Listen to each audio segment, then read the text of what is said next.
Hey, what's up guys? Tyler here with Secure Team. Thanks for stopping by. Let's start off with some very exciting news, which is apparently NASA says that they will be having a big announcement coming this next Monday regarding, quote, surprising activity happening on Europa. Now, for those of you who don't know, Europa is the icy moon of Jupiter. And if you've watched our past videos, a topic of much mystery and excitement due to the fact that Europa is probably the best candidate that we know of right now in our entire solar system to host alien life. Now, although it is an ice-covered world, mind-numbingly cold temperatures, scientists have felt for a long time now that there is a likelihood of a massive underground ocean resting miles beneath its icy outer core, wherein which this alien life would likely thrive.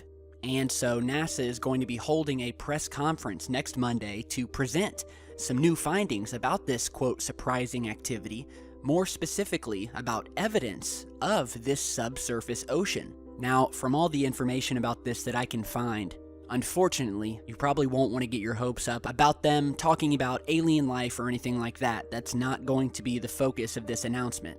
And we've only got bits and pieces so far, but what NASA has said is that these findings come from the Hubble Space Telescope.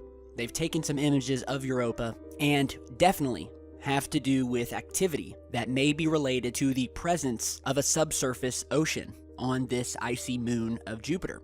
So this is actually pretty exciting news because scientists that have studied Europa have long suspected that this ocean underneath the surface is thriving and is very similar to our own ocean in that the oceans are very salty, just like our own.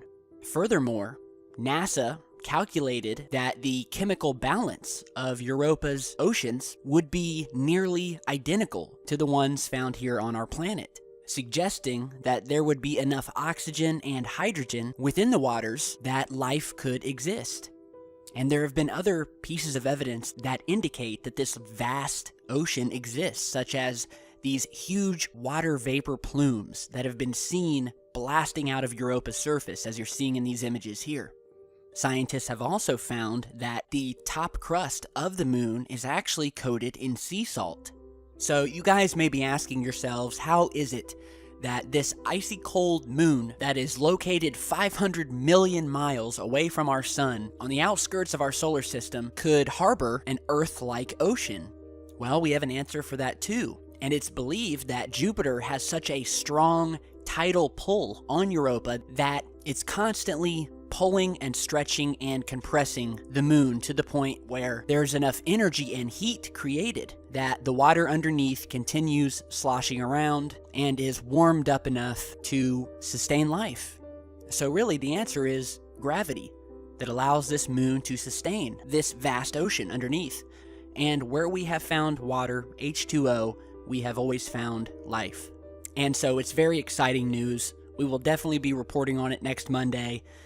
In the past, we've mentioned a really cool film that if you haven't seen yet, be sure to check it out. It's called the Europa Report, and it's a documentary-style movie that follows a crew of astronauts who take a spaceship out and land on the surface of Europa, where they drill down, send a probe down into this ocean underneath, and what they find just may surprise you. So if you haven't checked that film out, definitely do. It's a really great film, really awesome, and it gives you a bit of an idea what Europa will look like when we actually do visit. So we will look out for that announcement. Now, in other news, fellow researchers have discovered what may be a crash site of some sort found in a new Mars rover image.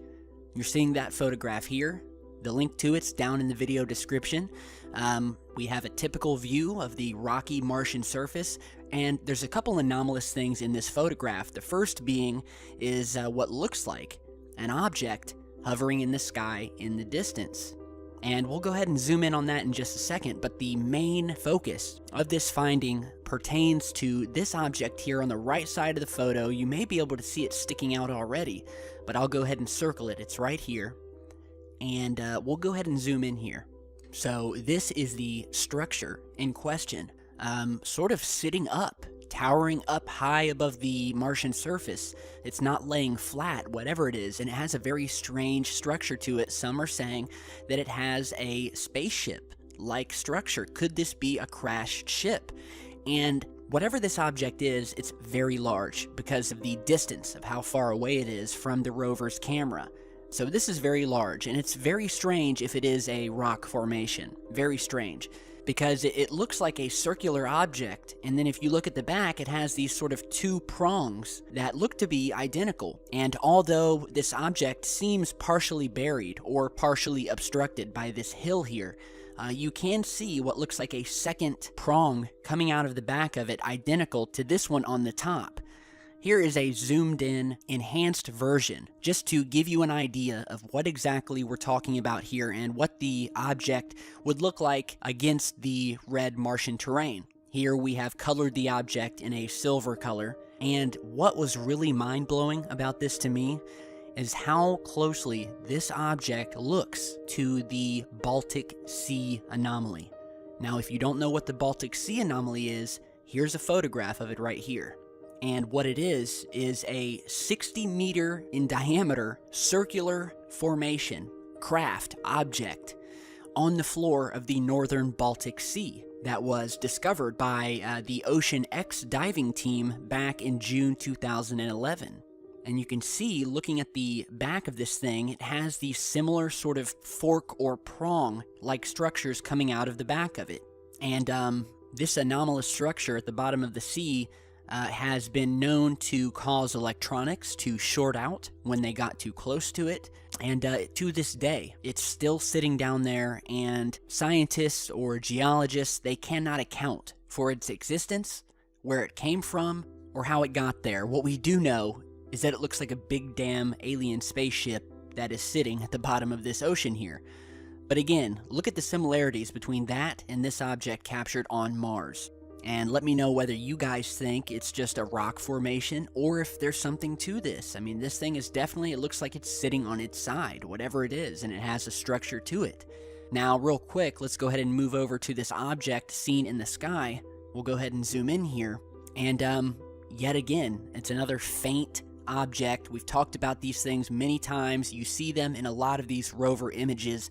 Things are flying over the surface of Mars, I'm telling you guys. And just to add to that statement, I would like to read a quote to you guys by Major General Albert Stubblebine, who is a retired United States Major General, who was not only the commanding general of the U.S. Army Intelligence and Security Command, but was one of America's most distinguished soldiers and chief of U.S. Army Intelligence, with over 16,000 soldiers under his command.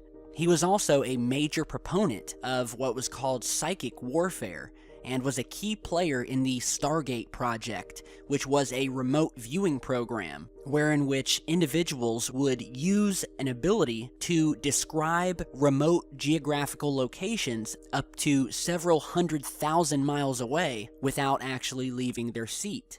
So what did General Stubblebine have to say about Mars, thanks to some of the intel from this remote viewing program? I think you'll find this interesting. He said, and I quote, "There are structures on the surface of Mars. I will tell you for the record that there are structures underneath the surface of Mars that cannot be seen by the Voyager cameras that went by in 1976. I will also tell you that there are machines on the surface, as well as under the surface, that you can look at. You can clearly see what they are, where they are, who they are, and a lot of detail about them." This comes from a major general of the Army, a respected military man who knows what he's talking about. So if you're skeptic, especially about these findings in these rover images, all I ask is for you to keep an open mind and do some more research in your spare time into people like this Major General and others who have offered evidence to the contrary. So, here is an amazing and bizarre new video of what are called sprites. And this is actually a huge sprite happening over the Caribbean.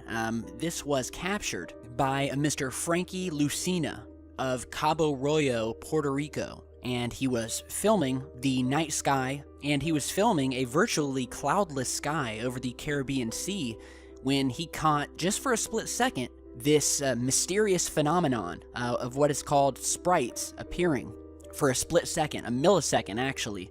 Now, for those of you who don't know, sprites are one of the most elusive of all atmospheric phenomena, and we still don't really know much about them. But according to mainstream scientists, sprites are transient luminous events that are basically these sort of very strange, almost upside down looking lightning that appear really, really high in our atmosphere and supposedly only occur above thunderstorm clouds. Here you're seeing another video of one of these so-called sprites that were captured by some very high altitude cameras, about 8 miles high into the atmosphere. And if you'll notice in this particular video, we see what looks like a saucer-shaped object sitting above this sprite. Just as it appears, it almost looks as if you see this flash of lightning come down out of this circular, saucer-looking object, which then disappears along with the lightning. And many people who have seen these sprites have said that these are actually an after effect of these craft exiting and entering our atmosphere, and scientists have actually admitted that this phenomenon is likely created due to a gravitational disturbance in our upper atmosphere. And as I stated earlier, scientists also believe that these things are an after effect, but not of objects leaving our atmosphere, but of simply thunderstorm clouds that are way below. Unfortunately, it seems that they've just been contradicted, because this sprite that you're seeing here over the Caribbean happened just above the ground. I mean, literally, directly above the ocean. Furthermore, there were hardly any clouds in the area, no thunderstorm, and this thing just appears for a millisecond before vanishing.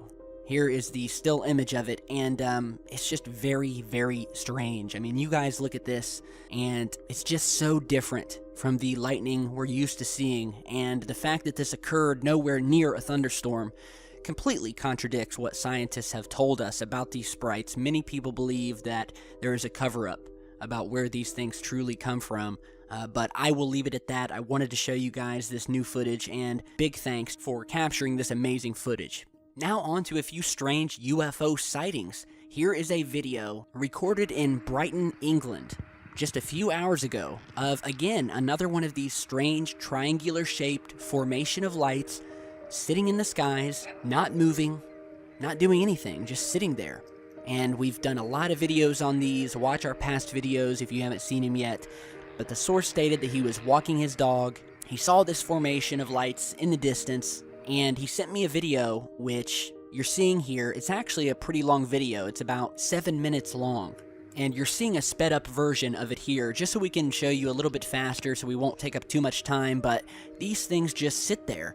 Up until the point a large line of clouds come in, and one by one these lights disappear behind the cloud cover. One by one, which you're seeing here. We have one light that's disappeared. We'll go ahead and fast forward to where the second light disappears. There it goes, slowly moving. So these things are definitely sitting there in the sky. And once again, we will move the footage forward, and here we see the last light finally disappearing behind the cloud cover here. So, I don't know, guys. I told you we are going to continue seeing these things, and sure enough, we are. I mean, and I've probably got about 10 more emails featuring other footage from all over the world showing these things, and it's just very strange. We are seeing these formations. It almost feels like an invasion. At this point, invasion of the light formations, but still an invasion of these things. We're seeing them everywhere. So anyone over Brighton, England, see these things, shoot me an email, and we'll try to get to the bottom of it. So big thanks to Mr. Trevino for sending that over. Here's a strange sighting that was recently captured in Belgium. So check this out. Maar... Ja. What the fuck? What the shit is dat? That's fucking weird. Maar dat is wel nice. Dat is echt cool. Kijk, daar in elkaar, dan weer uit elkaar, in elkaar.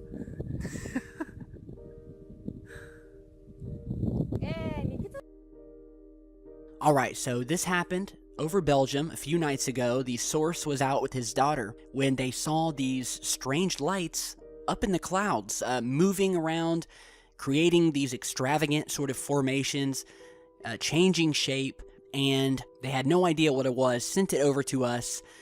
My first thought was, could this have been searchlights or spotlights, possibly at a local event or anything like that? So I emailed the source back and asked them, did they think or did they see any spotlights? Usually when you see these spotlight shows, you can usually see the lights coming down from the surface and sort of gauge a location from which they're coming. The source replied back and said that they knew nothing of any events in town that were using spotlights. Furthermore, they said that these lights, whatever they were, they did not have any rays coming down to the surface, but actually appeared as if the light source was coming from above the clouds. And that is what's really strange to me, because we've actually seen these cases before, where we will see lights being reflected onto the cloud cover from above, not below. And through research of my own, I was unable to find anything happening around Belgium. I've emailed a couple friends who are locals in Belgium. They know of nothing. So, again, anyone in Belgium see these things, shoot me an email. Let me know what you guys think.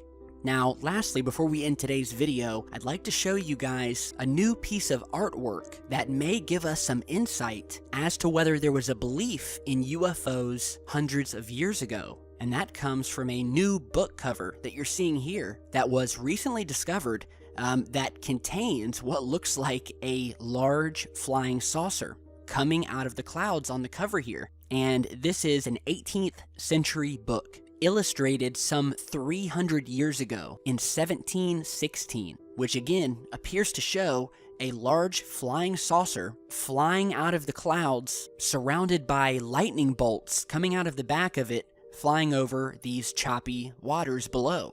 Writer Reed Moore, who runs a culture blog, noted that the book, a treatise on mathematics, shows this woodcut illustration on the cover with this saucer-shaped aircraft flying out of a storm cloud, trailed by these lightning bolts. The work, written in Latin, authored by Johann Caspar Funk, a renowned mathematician of his day, is garnering a lot of attention due to the fact that we have a saucer-shaped object which is considered to be a classic UFO shape. And it's causing many to think that this drawing does support the theory that UFOs have been witnessed and or chronicled throughout history. What is unusual in this case is the similarity to the modern consensus of what UFOs look like. The blogger went on to state, quote, "Most specifically, it is the aerodynamically rounded shape of the craft, with the dramatic effect of the UFO appearing from behind storm clouds and somehow propelled by an electrical phenomenon, most likely a magnetic propulsion system of some kind. While strange flying machines have been depicted in art for centuries, this specific incarnation of what is generally agreed and considered to be a classic UFO saucer shape, this is what is unusual, considering the 300-year-old date." So, is this proof that flying saucers were witnessed in the 1700s? Let me know what you guys think. It's definitely not the first piece of artwork featuring saucer-shaped craft descending from the heavens. Now, did you guys know that kittens like to watch Secure Team? She's actually got a ton of anomalous UFO sightings on her channel. You guys will have to go and check it out. So she posted this video just 2 days ago and titled it, quote, "Anomaly Going Down." She said she saw this object stationary above the buildings that you see in the video. That's when she grabbed her camera, and as she did, the object began to descend. And that... This video was sent over by Mr. Cody Berrymint, who sent this cute video over. We have a kitten here watching our newest video, Chasing the UFO, and it's just a very compelling piece of footage.